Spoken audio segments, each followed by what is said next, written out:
जय हिंद। भारत माता के वीर सपूतों, आगामी सेना के जवानों, स्वागत करते हैं आपका हमारे अपने यूट्यूब चैनल आर्मी तैयारी पर। आज हम सभी आपके साथ इंडियन आर्मी जीडी के 2017 के क्वेश्चन पेपर का पार्ट 2 लेकर आए हुए हैं। इससे पहले हम सभी ने पार्ट 1 क्लियर कर लिया था। यदि आपसे पार्ट 1 मिस हो गया हो 2017 के क्वेश्चन पेपर का, तो उसके वीडियो का लिंक आपको हमारे आई बटन पर डिस्क्रिप्शन बॉक्स में दिया जा चुका है। वहां से जाकर आप 2017 के क्वेश्चन का पार्ट 1 देख सकते हैं, जिसमें कि हम सभी ने टोटल 15 क्वेश्चन किए थे जीके से और 10 क्वेश्चन किए हुए थे जीएस से। तो और इससे पहले हम सभी ने ये देख सकते हो आप कि हमारा 2017 का पेपर है। इससे पहले हम सभी ने 2018 और 2019 के भी पेपर को बहुत ही डीपली तरीके से बताया हुआ है। तो यदि आपसे वो भी पेपर्स मिस हो गए हो तो 2018 और 2019 के पेपर का लिंक आपको हमारे आई बटन पर डिस्क्रिप्शन बॉक्स में दिया जा चुका है। वहां से जाकर आप 2018 और 2019 के पेपर को भी देख सकते हो। तो चलिए आज हम सभी देखेंगे पार्ट 2 को। तो पार्ट 2 में आज हम सभी क्या करने वाले हैं, जैसा आपके सिलेबस में है कि 15 क्वेश्चन आएगा जीके से, तो हमने पार्ट 1 में कर लिए। 15 क्वेश्चन आएगा जीएस सामान्य विज्ञान से, जनरल साइंस से, तो उसमें से 10 हमने पार्ट 1 में किए थे। 15 10 25 हो गए थे। आज बाकी 5 बचे हुए क्वेश्चन हम लोग कर लेंगे। और बाकी है आपका देख लो रीजनिंग से 5, तो 5 और 5 10 हो गए, वो भी करेंगे इस पार्ट में। और फिर है आपका 15 है मैथ से, तो 10 और 15 हो गया 25। तो टोटल आज हम लोग 25 क्वेश्चन देख लेंगे और हमारा इससे कंप्लीट होगा 25 और 25 50 क्वेश्चन। तो चलिए आज के क्वेश्चन नंबर देख लेंगे। 25 नंबर सवाल दिया गया है 26 नंबर, ये 25 नहीं 26 होने वाला है। 26 नंबर सवाल आपका दिया गया है।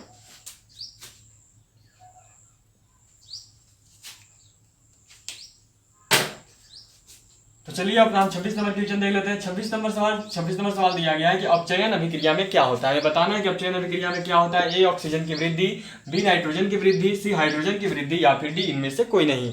तो देखिए अपचयन अभिक्रिया को हम सभी एक और नाम से रेडॉक्सन अभिक्रिया के नाम से भी जानते हैं। तो अपचयन अभिक्रिया में जो है आपका यहाँ पे देख लो हाइड्रोजन की वृद्धि होती है। निम्न में से ये 4 ऑप्शन दिए गए कि ऑक्सीजन की वृद्धि होती है, नाइट्रोजन की वृद्धि होती है, हाइड्रोजन की वृद्धि होती है।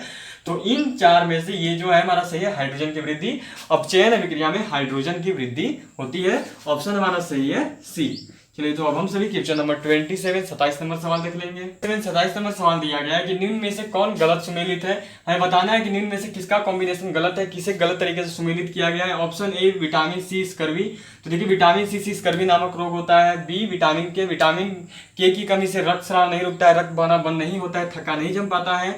विटामिन ए से रतौंधी नामक रोग होती है, आंखों की बीमारी रतौंधी होती है। लेकिन देखिए दिया गया है डी विटामिन ई, तो विटामिन ए से रिकेटस नहीं बल्कि रिकेटस जो है वो आपका विटामिन डी से होता है। तो इसलिए यहाँ पे गलत सुमेलित किया है तो डी। ठीक है, यहाँ पर गलत किसे सुमेलित किया गया है तो वो है ऑप्शन नंबर डी, क्योंकि विटामिन ई से रिकेटस नहीं बल्कि रिकेटस जो है वो आपका विटामिन डी की कमी से होता है। चलिए हम सभी क्वेश्चन नंबर 28 नंबर सवाल देखिए। नंबर 28 नंबर सवाल दिया गया कि एम्बिलिका ऑफिसिनेलिस किसका वैज्ञानिक नाम है। हमारे यहाँ पास यहाँ 4 ऑप्शन दिया गया है। हमें इन 4 ऑप्शन में से बताना है कि एम्बिलिका ऑफिसिनेलिस किसका वैज्ञानिक नाम है। ए आम, बी आंवला, सी गाजर या फिर डी सेब। तो देखिए ये जो सही उत्तर है ये है आंवला का। आंवला का जो वैज्ञानिक नाम है वो है एम्बिलिका ऑफिसिनेलिस। क्या है आंवला का वैज्ञानिक नाम, तो आंवला का जो वैज्ञानिक नाम है वो है एम्बिलिका ऑफिसिनेलिस, एम्बिलिका ऑफिसिनेलिस। चलिए हम सभी क्वेश्चन नंबर 29 नंबर सवाल कर लेंगे। क्वेश्चन नंबर 29 नंबर सवाल दिया गया है कि इनमें से कौन विद्युत रोधी है। बताना है कि यहाँ पे विद्युत का रोधन कौन करता है। कहने का मतलब है कि विद्युत का कुचालक कौन सा है। विद्युत रोधी कहने का मतलब है कि विद्युत का कुचालक कौन है। इनमें से कौन ऐसा है जो कि विद्युत का कुचालक है, जो विद्युत का रोधन करता है, जो विद्युत ग्रहण नहीं करता है। तो देखिए यहाँ पे ऑप्शन दिया गया ए मरकरी, बी कार्बन, सी जर्मेनियम या फिर डी कांच। तो देखिए यहाँ पे मरकरी, कार्बन, जर्मेनियम ये तीनों जो है विद्युत का रोधन नहीं बल्कि विद्युत के सुचालक है, विद्युत ग्रहण करते हैं। लेकिन कांच है जो विद्युत का रोधन करता है, विद्युत ग्रहण नहीं करता है। कांच विद्युत का कुचालक है। तुम्हारा सही उत्तर क्या हो गया, तुम्हारा सही उत्तर है डी में जो दिया गया है कांच। चलिए हम सभी क्वेश्चन नंबर 30 नंबर सवाल देख लेंगे। क्वेश्चन नंबर 30 नंबर सवाल दिया गया कि उत्तक जो पौधों को जल परिवहन में मदद करता है। बताना है कि पौधे जो हैं उनको जल परिवहन करने में, पौधों तक जल पहुंचाने में निम्न में से कौन सा उत्तक उनका मदद करता है। ऑप्शन है ए फ्लोएम, बी जाइलम, सी पैरेन्काइमा या फिर डी इनमें से कोई नहीं। तो जाइलम नामक जो उत्तक है वो पौधों के जड़ों को जल ग्रहण करने में मदद करता है। तो हमारा जो सही उत्तर है वो है आपका बी जाइलम। यहाँ पे हमारा जनरल साइंस सामान्य विज्ञान कंप्लीट हो चुका है। अब हम सभी स्टार्ट कर लेंगे रीजनिंग। तो हमारा 31 से लेके 35 तक रीजनिंग होगा, 31 से लेके 35 तक। उसके बाद आगे मैथ करेंगे। 5 रीजनिंग के क्वेश्चन है। चलिए देख लेते हैं। 30 नंबर सवाल दिया गया है कि 17, 19 फिर वॉट लगाया गया और पूछा गया 29, 37। बच्चा बताना है कि जो यहाँ प्रश्नवाचक चिन्ह है, वॉट का साइन है, वहां पर कौन सी संख्या होगी। क्या क्या दिया गया देख लेंगे। 17, 19 यहाँ पे प्रश्नवाचक चिन्ह है, फिर है 29 और फिर है 37। 17 से 19 के बीच में कितना जोड़ा जा रहा है, ध्यान से देखिए 2। ठीक है, आगे क्या करेंगे, तो यदि यहाँ पे 4 जोड़ दिया जाए तो ये हो जाएगा 23। ठीक है, पहले चेक कर लेते हैं कि अगला डिजिट मिलेगा कि नहीं। 2 बढ़ा के जोड़ना है, 4 था तो 4 में 2 बढ़ा के जोड़ेंगे, अगला में कितना जोड़ेंगे 6। तो यदि यहाँ 23 था और 6 जोड़ेंगे तो कितना हो जाएगा 29। मतलब कि हमारा यहाँ पे सही आ रहा है, यहाँ पर 23 ही होगा। अब 29 में अब कितना जोड़ेंगे, तो 2 बढ़ा के फिर अगला में जोड़ेंगे तो कितना जोड़ेंगे 8 जोड़ेंगे।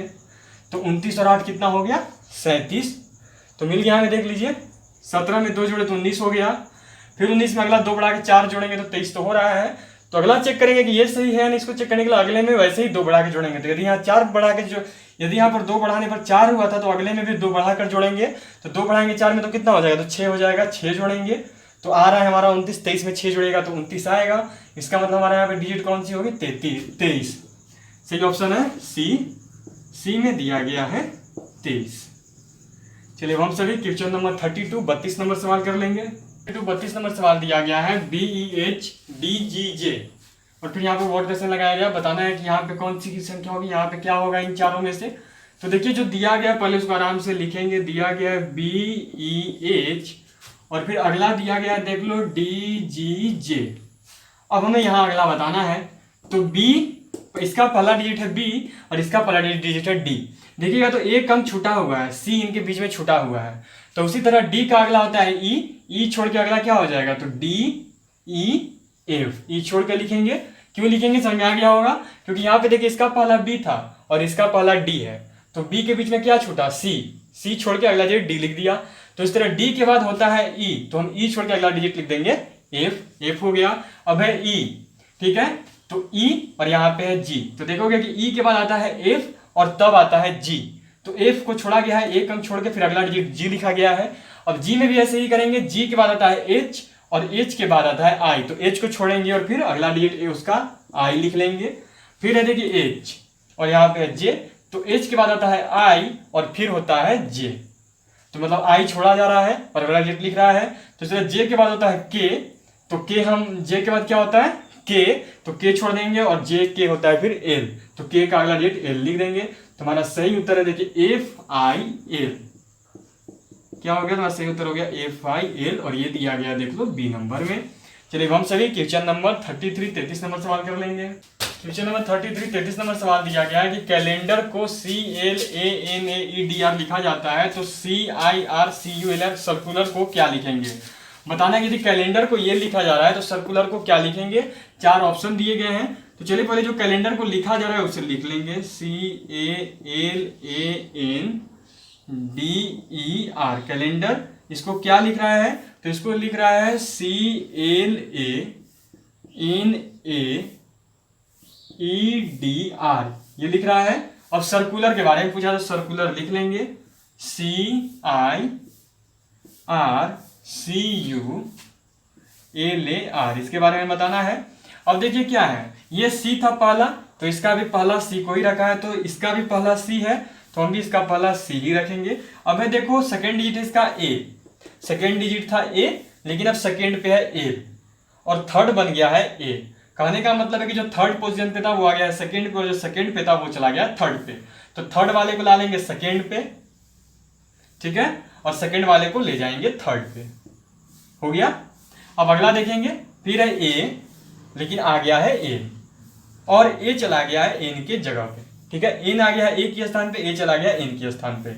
मतलब कि चौथा जो डिजिट था वो चला गया पांचवें पे, पांचवा जो डिजिट था वो आ गया चौथे पे। तो इसका पांचवा डिजिट कौन है, U आ जाएगा चौथे पे और C था चौथा तो चला जाएगा पांचवें पे, ठीक है। अब है देखिए क्या दिया हुआ है DER, तो क्या हो गया है D की जगह आ गया है E और E की जगह चला गया है D, ठीक है। तो LA था तो L की जगह आ जाएगा A और A की जगह चला जाएगा L। अब है R, तो R लास्ट में दिया गया है, तो क्या हो गया CRIUCALR, कहाँ पे है B नंबर में। चलिए हम सभी क्वेश्चन नंबर 34 34 नंबर सवाल देख लेंगे। 34 34 नंबर सवाल दिया गया कि विषम की पहचान करें। हमें यहाँ पर ये चारों ऑप्शन में से एक अलग के बारे में बताना है कि वो कौन सा है। ऑप्शन है ए पीला, बी नीला, सी लाल या फिर डी सफेद। तो देखिए ध्यान से देखिएगा ना, तो ये सब गाढ़ा रंग है, ठीक है, ये सब गाढ़ा रंग है, ये सब रंगीला रंग है। लेकिन सफेद जो है ये फीका रंग है, ये हल्का रंग है, समझ रहे होंगे। पीला, नीला और लाल ये सब गाढ़ा रंग है, ये सब रंगीला रंग है, रंग भर देता है किसी भी चीज में। लेकिन सफेद, सफेद जो है फीका रंग है, सफेद बिल्कुल भी रंगीन, सफेद एक हल्का रंग है। तो इसलिए हमारे यहाँ पे अलग कौन है, तो वो है आपका डी। और डी में क्या दिया गया है, तो डी में दिया गया है, देख लो, सफेद। अब हम सभी क्वेश्चन नंबर 35 35 नंबर सवाल कर लेंगे। क्वेश्चन नंबर 35 35 नंबर सवाल दिया गया कि चिकित्सक, उपचार और न्यायाधीश आगे बताना है। कहने का मतलब है कि संबंध बताना है कि चिकित्सक और उपचार के बीच जो संबंध है वही संबंध हमें न्यायाधीश और उसके आगे बताना है कि इन चारों में से किसमें होगा। तो देखिए चिकित्सक क्या करता है, चिकित्सक जो है उपचार करता है, चिकित्सक किसी का भी उपचार करता है, उसे वो ठीक करता है। तो इसी तरह ये क्या है, ये चिकित्सक का कार्य है, ठीक है, चिकित्सक अपना कार्य कर रहा है। तो न्यायाधीश मतलब जज, जज का क्या कार्य है, ए सजा देना, बी न्याय करना, सी अधिवक्ता वकील या फिर डी न्यायालय। बताना है कि न्यायाधीश मतलब जज का क्या कार्य है, ए सजा, बी न्याय देना, सी अधिवक्ता या फिर डी न्यायालय। तो देखिए न्यायाधीश जो है वो न्याय करते हैं, ठीक है, न्यायाधीश मतलब कि जज, जज क्या करते हैं, तो जज न्याय करते हैं। इसीलिए हमारा सही आंसर है बी नंबर उत्तर जो है हमारा सही है।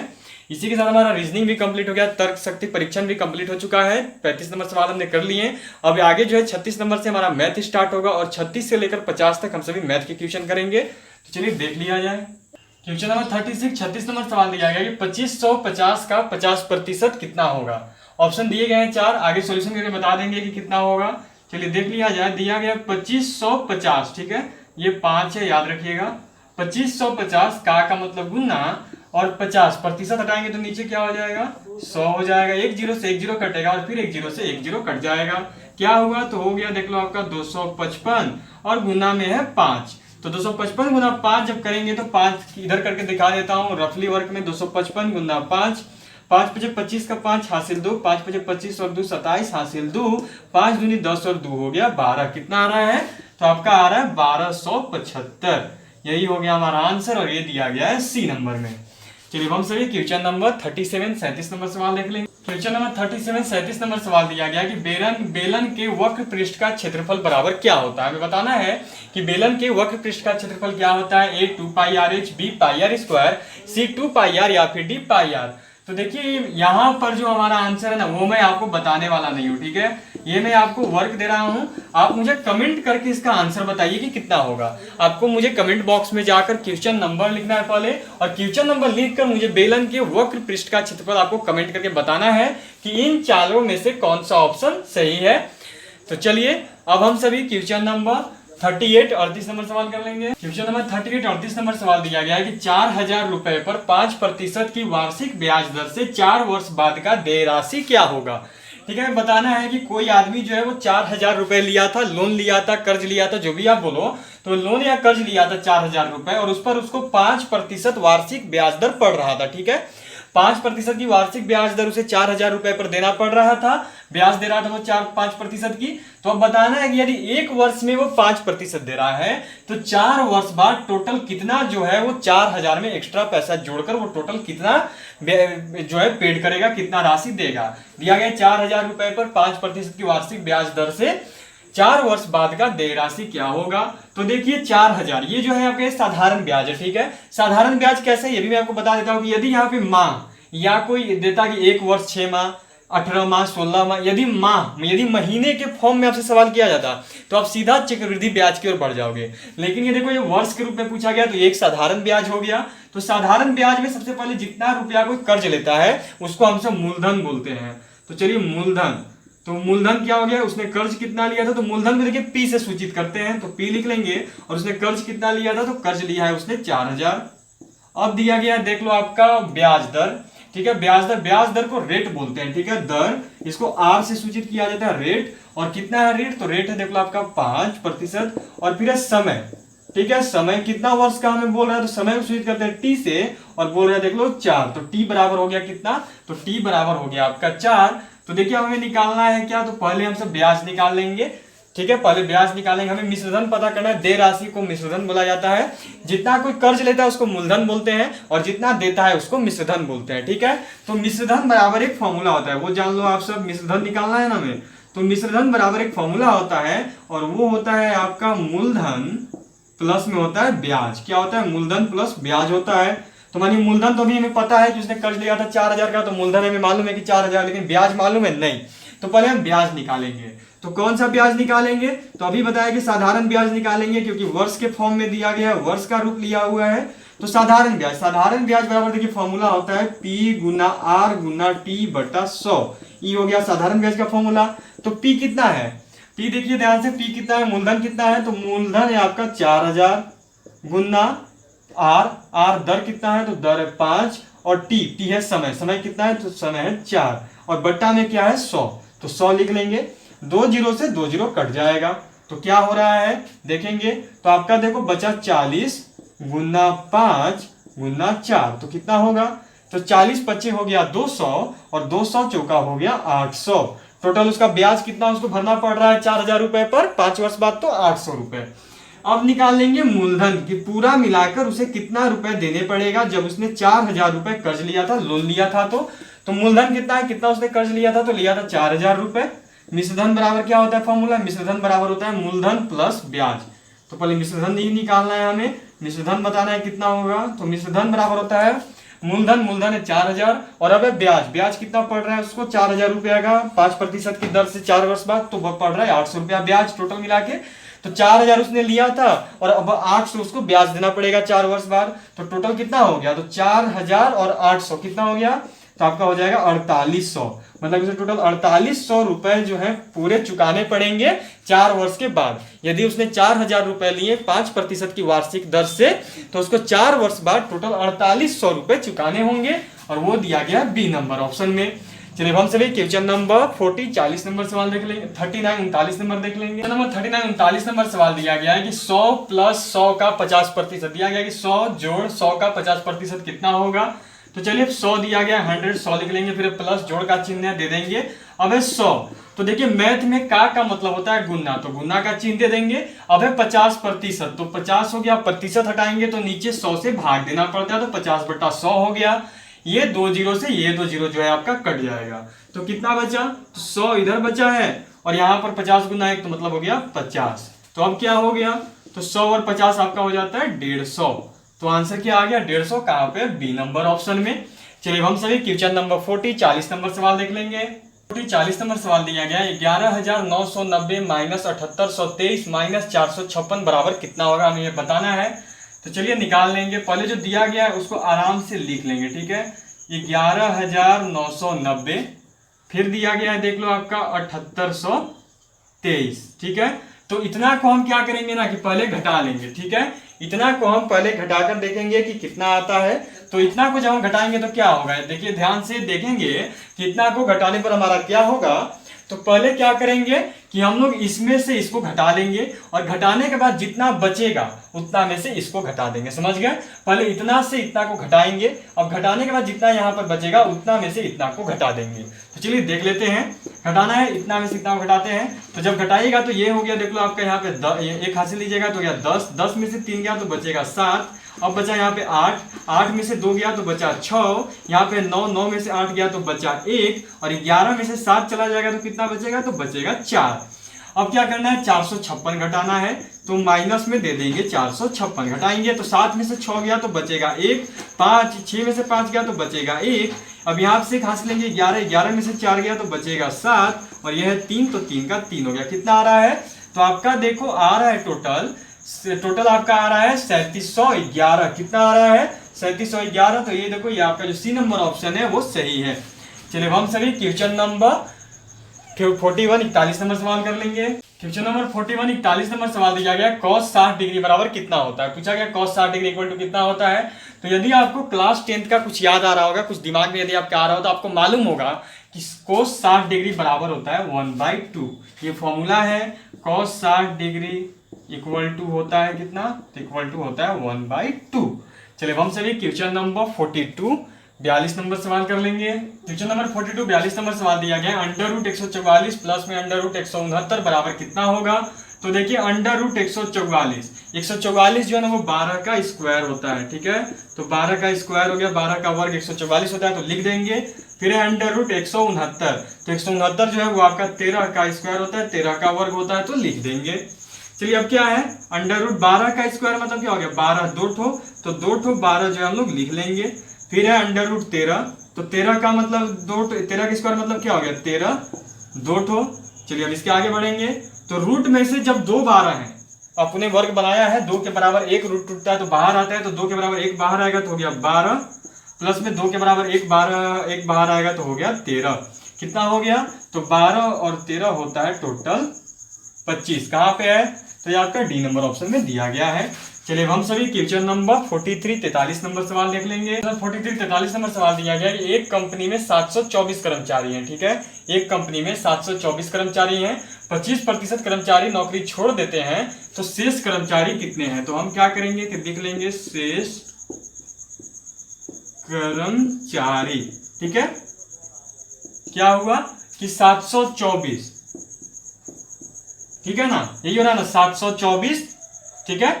724 में से क्या हुआ कि 724 टोटल थे, ठीक है, जिसमें से 100 में से 25% ने काम छोड़ दिया, तो अब शेष कर्मचारी कितने बचे हुए। देखिए हम यहाँ पे शेष कर्मचारी निकाल रहे हैं, बचे हुए कर्मचारी निकाल रहे हैं। आप तो ध्यान देना, हमें यहाँ पे शेष कर्मचारी बचे हुए कर्मचारी निकालने के लिए बोला गया, जितने बच गए, ये नहीं कि कितने गए, हमसे वो नहीं पूछा जा रहा है, हमसे पूछा जा रहा है कितने बच गए, ठीक है। तो 724 था, तो 724 का, ठीक है।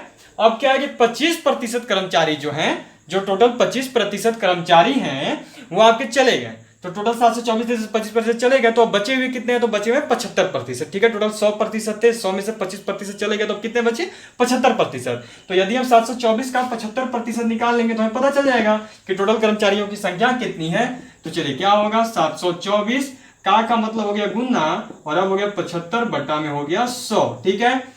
15 से काटेंगे, 15 तिया 75, 15 चौका 100, 4 से 724 कटेगा आपका कितना बार में, तो देख लो 4 एकम 4, 3 और 2 तो 8 चौका 32, और 4 एकम 4, 181 बार में कटेगा। 4 से 724 181 गुना में 3, तो 181 गुना 3 कितना हो जाएगा, तो देखिए कितना, 3 एकम 3, 3 से 8 तो 8 3 की 24 के 4 हासिल 2, 3 एकम 3 और 2 हो गया 5, 543 आ रहा है, और 543 है आपका ए नंबर में। चलिए हम सभी क्वेश्चन नंबर 44 44 नंबर सवाल करना। 44 44 नंबर सवाल दिया गया 10 45 degree plus 1/√2 equal to what, क्या होगा। तो देखो 10 45 डिग्री, ठीक है, दिया गया 10 45 डिग्री, तो 10 45 डिग्री का मान होता है 1, ठीक है। 10 45 डिग्री इक्वल टू कितना होता है 1 होता है, प्लस में है देख लो आपका 1/√2। तो ये ध्यान से देखोगे तो ये क्या ना, ये भिन्न का जोड़ हो गया, ठीक है, भिन्न का जोड़ है। चलिए आगे बढ़ते हैं, तो क्या है 1/1 प्लस 1/√2, तो इसका एलसीएम निकालेंगे, तो 1 और √2 का जब एलसीएम निकालिएगा तो हो गया √2, 1 से √2 में भाग दीजिएगा तो √2 से बार में ही जाएगा, और √2 जितना बार में जाता है उतना से ऊपर वाले में गुना करते हैं, तो √2 बार में गया तो √2 से जब 1 में गुना कीजिएगा तो हो गया √2, और प्लस में √2 से √2 में भाग दीजिएगा तो जाएगा वो एक बार में। अब 1 से ऊपर वाले में गुना कीजिएगा तो 1 एकम हो गया 1, क्या रहा है √2 + 1/√2, क्या होगा सी नंबर सही हो गया। चलिए हम सभी क्वेश्चन नंबर 45 45 नंबर सवाल देख लेंगे। नंबर 45 45 नंबर सवाल दिए है 2.35 प्लस 2.04 प्लस 5.00 बराबर कितना होगा। चलिए निकाल लेंगे। दिया गया है 2.35 प्लस में है 2.04 और फिर 5.00, इन सभी क्या करना है जोड़ना है। देखिए दशमलव का आप कोई भी काम करें तो उसमें ध्यान रखा जाता है कि दशमलव एक दूसरे के आमने सामने ही हो, तो आमने सामने ही हम देंगे। चलिए अब जोड़ते हैं, 5 और 4 हो गया 9, 9 में 0 जोड़ोगे तो 9 ही हो जाएगा। अब है 3 0 0 मतलब ये क्या हो गया टोटल 3 ही होगा। अब फिर है दशमलव, 2 और 2 हो गया 4 और 5 हो गया 9, कितना आ रहा है 9.39, कहाँ पे है सी नंबर में। चलिए हम सभी क्वेश्चन नंबर 36 36 नंबर 46 46 नंबर सवाल देख लेंगे। क्वेश्चन नंबर 46 46 नंबर सवाल दिया गया √0.25 बराबर व्हाट कितना होगा। तो चलिए कर लेंगे। दिया गया है √0.25, ठीक है। यहाँ से जब हटाइएगा तो क्या हो गया, दशमलव हटाने के बाद नीचे 2 जीरो बैठ जाएगा, 100 हो जाएगा। 2 अंक के बाद दशमलव होता है, दशमलव हटाते हैं तो नीचे 2 अंक, 3 अंक के बाद होगा तो 3 जीरो, 4 अंक के बाद होगा तो 4 जीरो नीचे बैठता है। और फिर है बराबर √ क्या हो जाएगा 25, ठीक है, 25/100। अब आप देखिए फिर यहाँ के बाद यहाँ आ रहा हूँ, कंफ्यूज मत होना। 25 और 100 तो अंडर रूट 25 का कितना हो जाएगा, 25 कितना का, देखिए 25 जो है वो 5 का स्क्वायर होता है, ठीक है, और 100 जो है 10 का स्क्वायर होता है, समझ गए। अब फिर आगे बढ़ेंगे, अंडर रूट 5 का स्क्वायर मतलब क्या हो गया 5 गुना 5, और 10 का स्क्वायर मतलब क्या हो गया 10 गुना 10। तो अब क्या हो गया 2 5 बराबर रूट तोड़ेंगे तो 1 5 बाहर आएगा, और 2 10 बराबर रूट तोड़ेंगे तो 1 10 बाहर आएगा। तो क्या हो गया एक बार में 2 बार में, आंसर हो गया हमारा कितना 1/2। कहाँ पे है तो सी नंबर में दिया गया है। चलिए हम सभी क्वेश्चन नंबर 47 47 नंबर सवाल देख लेंगे। क्वेश्चन नंबर 47 47 नंबर सवाल दिया गया a अनुपात b बराबर 5:2 का अनुपातिक योग क्या होगा, ये बताना है। चलिए पहले लिख लेंगे आराम से, a अनुपात 2 बराबर 5:2, ठीक है। अनुपात का मतलब क्या होता है बट्टा होता है, तो हो गया 1 a बट्टा b बराबर में 5 बट्टा हो गया 2। तो देखिए सामने सामने लेते हैं, तो a बराबर हमारा कितना हो गया 5 हो गया, और उसी तरीके से b बराबर कितना हो गया, तो b बराबर हमारा जो है 2 हो गया, ठीक है। हमें अनुपातिक योग निकालना है, तो लिख लेंगे अनुपातिक योग बराबर अनुपातिक योग, ठीक है। अनुपातिक योग निकालना है तो क्या हो जाएगा अनुपातिक योग, अनुपात किसके किसके बीच है, a और b के बीच में, तो इसलिए क्या हो गया a प्लस b। तो a प्लस b बराबर हो गया कितना हो जाएगा, तो a का मान कितना है 5 और b का मान है 2, तो 5 + 2 बराबर हो गया 7, आंसर हो गया 7। 7 दिया गया ए नंबर में। चलिए हमारा आ गया। अब हम सभी क्वेश्चन नंबर 48 और 48 नंबर सवाल देख लेंगे। क्वेश्चन नंबर 48 और 48 नंबर सवाल दिया गया 50 का 50% माइनस में 50 का 10% बराबर कितना होगा। तो चलिए लिख लेंगे 50 का 50%, का मतलब होता है गुना, और प्रतिशत है तो बट्टा में हो गया आपका कितना 100। अब है माइनस, फिर है 50 का मतलब गुना, और 10 और बटा दिया गया प्रतिशत, तो प्रतिशत का मतलब हो गया 100, ठीक है। तो ये 1 0 से 1 0, ये 1 0 से 1 0, ये भी 1 0 से 1 0 और 1 0 से 1 0 कट जाएगा।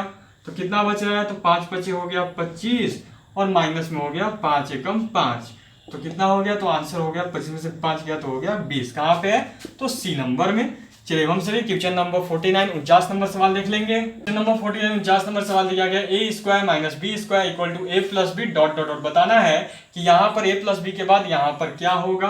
तो यदि आपको फॉर्मूला याद होगा, यदि आपने पिछली क्लासेज अटेंड की होंगी, तो ये फॉर्मूला हम लोग काफी क्वेश्चन बना चुके हैं।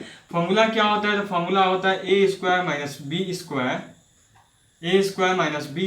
= होता है a + b and then a - b, ये होता है, और ये दिया गया है सी नंबर में।